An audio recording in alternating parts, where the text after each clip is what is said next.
दोस्तों, महाभारत काल के एक ऐसे महाशूरवीर योद्धा के बारे में आज के समाज में कुछ इस प्रकार का अपभ्रंश फैला हुआ है जिसको कि आज डाइजेस्ट करना बड़ा मुश्किल है। और इसके पीछे का असली कारण अगर हम जाने तो आजकल जो टीवी सीरियल्स में हमारे धार्मिक पौराणिक कथाओं पर जो सीरियल्स बनाए गए हैं उनमें मनगढ़ंत कहानियां ये लोग सिर्फ और सिर्फ इंटरटेनमेंट के लिए हमारे सामने बनाकर प्रस्तुत करते हैं। मेरा पर्सनल मानना यह है कि हमारी धार्मिक और पौराणिक कथाओं में आपको किसी तरीके की छेड़खानी नहीं करनी चाहिए। आपको सीरियल बनाना है, बहुत बढ़िया बात है। आप हमारे धर्म की पौराणिक कथाओं को घर घर तक पहुंचा रहे हैं, बहुत अच्छी बात है। लेकिन उन कहानियों को आप छेड़खानी किए बिना भी तो प्रस्तुत कर सकते हैं। इन्हीं सारी कहानियों में से एक कहानी आती है अंगराज कर्ण की, जिनको कि राधे कर्ण के नाम से भी जाना जाता है, जो कि एक महापराक्रमी योद्धा थे और अर्जुन से पारस्परिक बैर रखा करते थे। इसके पीछे का भी एक कारण है, उस पे एक अलग कभी वीडियो बनाया जाएगा। फिलहाल आज बात करते हैं अंगराज कर्ण के बारे में। कहा जाता है कि जब अंगराज कर्ण और अर्जुन का युद्ध चल रहा था तो उस समय अंगराज कर्ण ने इसी अश्वसेन नाम के जहरीले नाग को अपने बाण पर संधान करके अर्जुन के रथ पर छोड़ दिया था। जैसा कि अगर आपने कभी महाभारत देखा होगा तो आपको उसमें यही दिखाया गया होगा। एक्चुअल में अगर आज देखा जाए तो आजकल भाग दौड़ भरी जिंदगी में हमको हमारे धर्म के बारे में ज्यादा जानने का समय नहीं मिल पाता। लेकिन अगर इन सारी सच्चाइयों को जानना है तो हमें हमारे धर्म के बारे में, हमारे पौराणिक ग्रंथों के बारे में जानना पड़ेगा, हमें उनको पढ़ना पड़ेगा। जब मैंने खुद महाभारत को उठा के पढ़ा तब मुझे इस प्रकार की किसी भी गतिविधि की चर्चा नहीं दिखाई दी। तो यही सारे अपभ्रंशों को दूर करने का प्रयास आज हम इस वीडियो के माध्यम से करने वाले हैं। तो आप लोगों से निवेदन की इस वीडियो में एंड तक बने रहें, पूरी की पूरी जानकारी आपको इस वीडियो के खत्म होने तक प्राप्त हो जाएगी। वीडियो शुरू करने से पहले आप लोगों से निवेदन कि अगर आपने अभी तक हमारे चैनल को सब्सक्राइब नहीं किया है तो प्लीज हमारे चैनल को सब्सक्राइब करें और वीडियो को एंड तक जरूर देखें। यह हमारा विनम्र निवेदन है आपसे। तो चलिए बिना विलंब के वीडियो को शुरू करते हैं।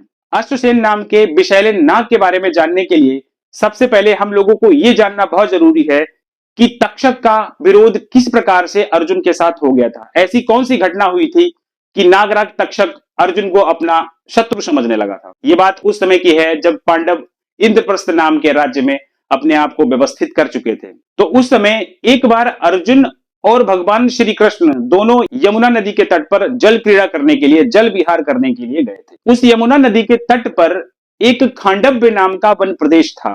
पूरा बड़ा भयानक जंगल था जिसमें कि तक्षक नामक नाग और बाकी बहुत सारे पशु पक्षी उस जंगल में रहा करते थे। तो जब भगवान श्री कृष्ण और अर्जुन उस तट पर अपना जल क्रीड़ा कर रहे थे, जल क्रीड़ा करने के पश्चात वो अपने आसन पर जब आकर बैठे तो उस समय उन्होंने देखा कि एक बहुत ही बड़े शरीर वाला, बड़े ही सुडौल शरीर वाला एक ब्राह्मण उनके सामने आ रहा है। जब ब्राह्मण देव भगवान श्री कृष्ण और अर्जुन के सामने पहुंचे तब ये दोनों की दोनों वहां खड़े हुए और ब्राह्मण देव से हाथ जोड़कर निवेदन किया कि प्रभु, मैं आपकी किस प्रकार से सेवा करूं, आप मुझे आज्ञा दीजिए। इस प्रकार पूछे जाने पर ब्राह्मण देव ने कहा कि मैं बहुभक्षी ब्राह्मण हूं, मैं यहां आपसे भोजन की भिक्षा प्राप्त करने के लिए आया हूं। इस पर भगवान श्री कृष्ण ने कहा कि ब्राह्मण देव, आपको किस प्रकार का भोजन अधिक प्रिय है, आप किस भोजन से तृप्त होंगे, आप मुझे आदेश करिए, मैं यथाशीघ्र आपके लिए उस चीज की व्यवस्था करूंगा। भगवान श्री कृष्ण के ऐसा पूछे जाने पर उस ब्राह्मण ने कहा कि मैं अग्नि हूं।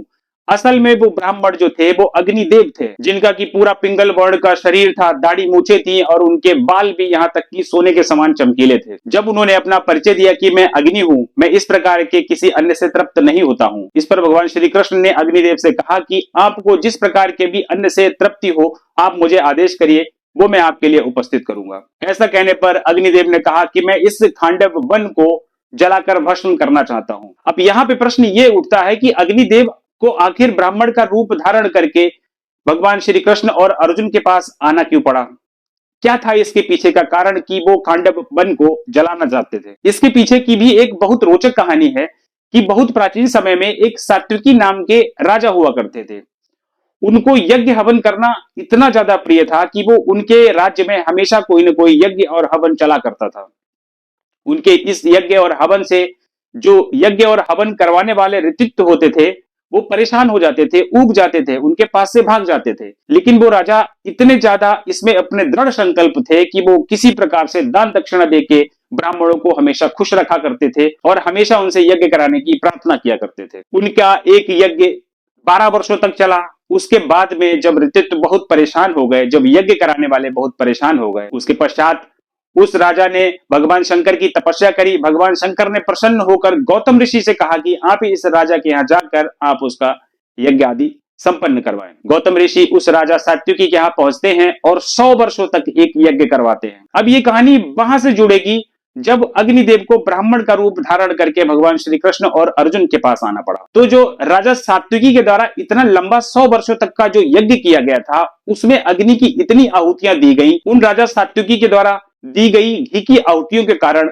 अग्निदेव का पेट में अपच हो गया और उनकी कांति धीरे धीरे फीकी पड़ने लगी और वो बहुत ज्यादा उदासीन रहने लगे। अपनी इस समस्या को लेकर अग्निदेव भागते भागते ब्रह्मदेव के पास पहुंचे। उस पर ब्रह्मदेव ने उनसे कहा कि आप जाकर खांडव्य नामक वन को भस्म कर दो, जिससे कि आपकी जो मन की तृप्ति हो जाएगी और आपकी उदासीनता खत्म हो जाएगी, आपकी कांति फिर से वापस आ जाएगी। ब्रह्मदेव के द्वारा अग्निदेव को इस प्रकार की एक युक्ति बताई जाती है। उसके पश्चात अग्निदेव उस खांडव्य नामक वन में आते हैं और उसे जलाने का प्रयास करते हैं।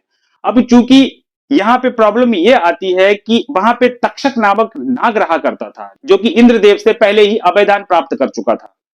तो जैसे ही अग्निदेव उस वन को जलाने का प्रयास करते थे कि इंद्रदेव आकर अपने मित्र या जिसको अभयदान उन्होंने दिया है उसकी रक्षा किया करते थे, जिससे कि अग्निदेव को संतुष्टि प्राप्त नहीं हो रही थी। अग्निदेव ने 7 से 8 बार 9 बार के आसपास प्रयास किया, लेकिन वो उस वन को न जला पाए। जैसे ही वो जलाने का प्रयास करते थे, इंद्रदेव तक्षक की रक्षा करने के लिए उस वन में स्वयं ही आ जाते थे और मेघों द्वारा उस वन के ऊपर बरसात किया कर देते थे। जब ये चीजें ऐसी ही लगातार चलती रही, उसके पश्चात अग्निदेव परेशान होकर पुनः ब्रह्मदेव के पास पहुंचे और ब्रह्मदेव से कहा, जैसे ही मैं उस वन को जलाने का प्रयास करता हूं, इंद्रदेव तक्षक की सुरक्षा के लिए वहां पर मेघ उपस्थित करा देते हैं और उनसे वर्षा करा देते हैं, जिससे कि मैं उस वन को नहीं जला पा रहा हूं। इतना सुनने के पश्चात ब्रह्मदेव अग्निदेव से कहते हैं कि आपको श्री कृष्ण और अर्जुन की शरण में जाना चाहिए, आप उनके पास जाओ, वो आपकी निश्चित मदद करेंगे। तो ये व्याख्यान यहां से था कि ब्रह्मदेव ने खुद कहा था कि जब तक आप इस खांडव्य नामक वन को नहीं जला दोगे, आपको तृप्ति नहीं मिलेगी। तो यही वो कारण था कि अग्निदेव को ब्राह्मण का रूप धारण करना पड़ा और भगवान श्री कृष्ण और अर्जुन से मदद मांगनी पड़ी। भगवान श्री कृष्ण और अर्जुन अग्निदेव की मदद करने के लिए तैयार तो हो गए, लेकिन अर्जुन ने अग्निदेव से कहा कि मेरे पास बल और पराक्रम की कमी नहीं है। समस्या यहाँ पे ये उठती है कि मेरे पास ना ही कोई उत्तम धनुष है, ना ही ऐसा कोई रथ है जो हमारे इतने उत्तम बाणों का भार सह सके। यह वो पल था जब अग्निदेव ने वरुण देव का स्मरण किया। वरुण देव उनके सामने प्रकट हुए। तब अग्निदेव ने वरुण से कहा कि वरुण देव, आपको जो राजा सोम ने गांडीव्य नाम का धनुष दिया था, वो आप मुझे यथाशीघ्र दो, और साथ में उत्कृष्ट बाणों से भरा हुआ एक तरकस भी अर्जुन को भेंट किया। ये वही गांडीव्य धनुष है जिसको कि कहा जाता है कि जिसको किसी भी शस्त्र के द्वारा काटा नहीं जा सकता। इसको धारण करने वाला व्यक्ति इतना बलशाली, इतना पराक्रमी हो जाता है कि वो किसी से भी लड़ सकता है, किसी को भी पराजित कर सकता है। इसके अलावा अग्निदेव के द्वारा अर्जुन को एक रथ दिया गया जिसके ऊपर वानर चिन्हित एक ध्वजा लगी हुई थी, और साथ ही अग्निदेव ने श्री कृष्ण भगवान को सुदर्शन चक्र भी अर्पित किया और उनसे कहा कि इस चक्र की खासियत यह है कि जब भी आप इसको चलाएंगे, ये दुश्मन को मार के पुनः आपके वापस आ जाएगा। इसके सामने देवता, दानव, यक्ष, गंधर्व किसी की भी नहीं चलने वाली। ये आपका शस्त्र बहुत ही शक्तिशाली होगा। जब ये सारी चीजें अर्जुन और भगवान श्री कृष्ण को प्राप्त हो गई, तब उन्होंने अग्निदेव से कहा कि अब आप अपनी तृप्ति के लिए खांडव वन को जलाना प्रारंभ करो। ऐसी बात सुनते ही अग्निदेव ने अपनी 7 ज्वालाएं एक साथ एकत्रित की और उस वन को भयानक तरीके से जलाना प्रारंभ कर दिया। वह वन इतनी ज्यादा तेजी से प्रज्वलित होने लगा कि उसके अंदर के जितने जीव जंतु, पशु पक्षी थे, सारे के सारे चिंघाड़ने लगे, इधर से उधर भागने लगे, और देखते ही देखते वो खांडव नाम का वन अग्निदेव के प्रकोप में समाता जा रहा था। जब वो आग इतनी विध्वंसकारी हो गई कि उसकी लपटें आसमान तक जाने लगी, तब सारे के सारे देवता बहुत ज्यादा डर गए और डर के भागते हुए देवराज इंद्र के पास गए और उनसे कहने लगे कि क्या पृथ्वी का अंत निकट आने लगा है। जब देवताओं के द्वारा देवराज इंद्र ने ये सारी बातें सुनी तो उनको समझने में देर ना लगी कि ये दुष्कर्म जो है अग्निदेव के द्वारा ही किया गया है। वह तुरंत ही अपने ऐरावत हाथी पर बैठकर और बहुत सारे मेघों को अपने साथ में लेकर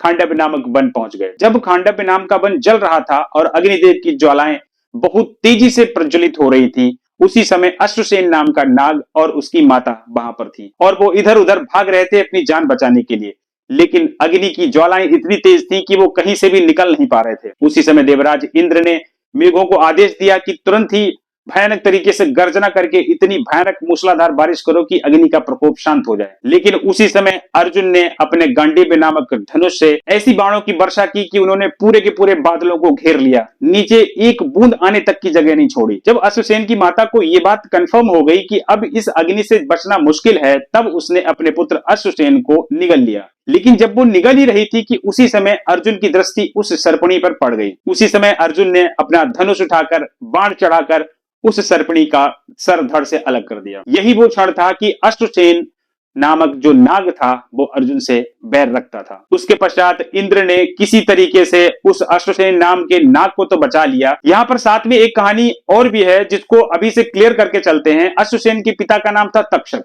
जब ये अग्निकांड हो रहा था उस समय तक्षक उस वन में था ही नहीं, वो उस समय कुरुक्षेत्र में था। अश्वसेन को तो किसी तरीके से देवराज इंद्र के द्वारा बचा लिया गया। उसके पश्चात अर्जुन और देवराज इंद्र के बीच में महाभयंकर युद्ध हुआ। इंद्र जब लगभग पराजित ही हो गए थे, उसी समय देवराज इंद्र को संबोधित करती हुई एक आकाशवाणी हुई कि आप इन लोगों से जीत नहीं सकते। और पराजित होने की बात तो दूर की है, इस वन को जलाना स्वयं ब्रह्मदेव ने ही निर्धारित किया है, जिनकी आज्ञा पाने के पश्चात ही अग्निदेव ने ये सारी चीजें की हैं।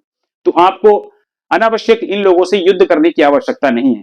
उस आकाशवाणी को सुनने के पश्चात देवराज इंद्र वापस चले जाते हैं और उस खांडव नाम का वन प्रदेश जो है 14 दिनों तक लगातार प्रलयंकारी जो अग्नि से धधकता रहा। इस भीषण अग्निकांड से सिर्फ और सिर्फ 6 प्राणी बचे थे, जिनमें एक था तक्षक नाग का बेटा अश्वसेन, दूसरा एक दानव था जिसका नाम था मयासुर, और 4 सारंग पक्षी बचे थे। ये वही मयासुर है जिसको कि दैत्यों का विश्वकर्मा कहा जाता है, जिसने कि धर्मराज युधिष्ठिर के लिए एक राजसभा का निर्माण किया था। अब ये तो कहानी हो गई कि अर्जुन से तक्षक का और अश्वसेन का बैर क्यों था। अब आगे जो अपभ्रंश की बात मैंने वीडियो के शुरू में की थी कि कर्ण ने अश्वसेन को अपने बाण पर लपेटकर अर्जुन के ऊपर छोड़ दिया था, तो उसके बारे में भी एक प्रमाणिकता मैं सिद्ध कर देता हूं। और ये प्रमाणिकता करने से पहले मैं आपको बता दूं कि मेरे वीडियो में बताई गई सारी की सारी चीजें पूरी तरीके से प्रमाणित होती हैं। मेरी तरफ से किसी भी तरीके का इसमें फेर बदलाव नहीं किया जाता है। तो इसके पीछे की सच्चाई यह है कि जब अश्वसेन नाम के नाग को यह बात पता लगी कर्ण और अर्जुन के बीच में पारस्परिक बहुत भयंकर युद्ध चल रहा है, वह उसी क्षण वेश बदलकर बाण का रूप धारण करके कर्ण के तर्कश में जाकर बैठ जाता है। जब दोनों वीर आपस में युद्ध कर रहे होते हैं तो एक समय ऐसा आता है जब कर्ण को ऐसा लगता है कि अब मुझे अपने ऐसे उत्कृष्ट बाण को याद करना पड़ेगा जो मैंने सिर्फ और सिर्फ अर्जुन के वध के लिए ही रखा है। उस बाण का नाम था सर्प बाण। जैसे ही कर्ण अपने तर्कश में उस सर्प बाण को निकालने के लिए हाथ डालते हैं कि गलती से उनके हाथ में वही अश्वसेन नाम का नाग जो कि बाण बनकर बैठा हुआ था वो उनके हाथ में आ जाता है और वो उसको अपने धनुष पर संधान करके अर्जुन के ऊपर छोड़ देते हैं। जब वो अर्जुन के ऊपर छोड़ते हैं तब श्री कृष्ण भगवान को पूरी तरीके से ये जानकारी हो जाती है कि ये कौन है। तो भगवान श्री कृष्ण बड़ी ही चतुराई से अर्जुन के रथ को अपने पैर से धीरे से नीचे दबा देते हैं, जिससे कि वो अश्वसेन नाम का जो बाण था, नाग था, वो अर्जुन के मुकुट को छूता हुआ पीछे निकल जाता है। अब सच्चाई तो यह है कि कर्ण ने गलती से उस अश्वसेन को जो कि उसके तर्कस में वेश बदल कर बैठा था, अब युद्ध में कोई ऐसा तो होता नहीं है कि पहले बाण निकाले और उसके बाद में देखे उसके बाद में चलाए, ऐसा तो होता नहीं। अब ये थी सच्चाई कि कर्ण ने अश्वसेन को जानबूझकर अर्जुन के ऊपर नहीं छोड़ा था। अब इसके पश्चात क्या होता है उससे और सारी चीजें सिद्ध हो जाएंगी। जब अश्वसेन विफल हो जाता है तो अश्वसेन किसी तरीके से दोबारा आके उसमें जो है बैठने का प्रयास करता है। जब वो दोबारा ऐसी कोशिश करता है कि कर्ण उसको देख लेते हैं और कर्ण साफ साफ शब्दों में उस अश्वसेन नामक नाग से कहते हैं कि मुझे अपने शत्रु को मारने के लिए तेरे जैसे नाग की आवश्यकता नहीं है। अगर मैं तेरी सहायता लेकर अर्जुन को 100 बार मारने में भी समर्थ हो जाऊं, मैं तब भी तेरी सहायता ना लूं, बता तो यहां से यथाशीघ्र निकल जा। कर्ण की ऐसी बात सुनकर अश्वसेन को बड़ा क्रोध आ जाता है और वो कहता है कि मैं खुद ही पार्थ को मार दूंगा, और वो पार्थ के रथ की तरफ उड़कर उस पर आक्रमण करने के प्रयास से चल देता है। श्री कृष्ण भगवान पुनः उसको देख लेते हैं और अर्जुन से कहते हैं कि ये बहुत ही जहरीला नाग है, अतः इसको तुरंत ही यथाशीघ्र नष्ट कर दो। भगवान श्री कृष्ण के ऐसा कहने पर अर्जुन ने तुरंत बाण का संधान किया और उसके बहुत सारे टुकड़े कर दिए, जिससे कि वो जमीन पर गिर गया। तो ये अपभ्रंश फैलाने के पीछे का क्या कारण है, हमें आपको ये सोचना चाहिए कि इतना बड़ा शूरवीर जिसने कि अपने पूरे जीवन भर किसी भी तरीके की कोई गलती नहीं करी, किसी भी तरीके का कोई छल नहीं किया, ऐसे चरित्र पर लांछन लगाना हमारे लिए अपराध से कम नहीं। तो ये थी आज की कहानी। उम्मीद करता हूं आपके बहुत सारे डाउट्स क्लियर हुए होंगे। अगर वीडियो अच्छा लगा हो तो प्लीज हमारे वीडियो को लाइक करें, चैनल को सब्सक्राइब करें और हो सके तो इसको अपने दोस्तों में शेयर करें। हमारा उद्देश्य सिर्फ ये है कि सही जानकारी हमारे सारे सनातन भाइयों को मिलनी चाहिए। वीडियो देखने के लिए बहुत बहुत धन्यवाद।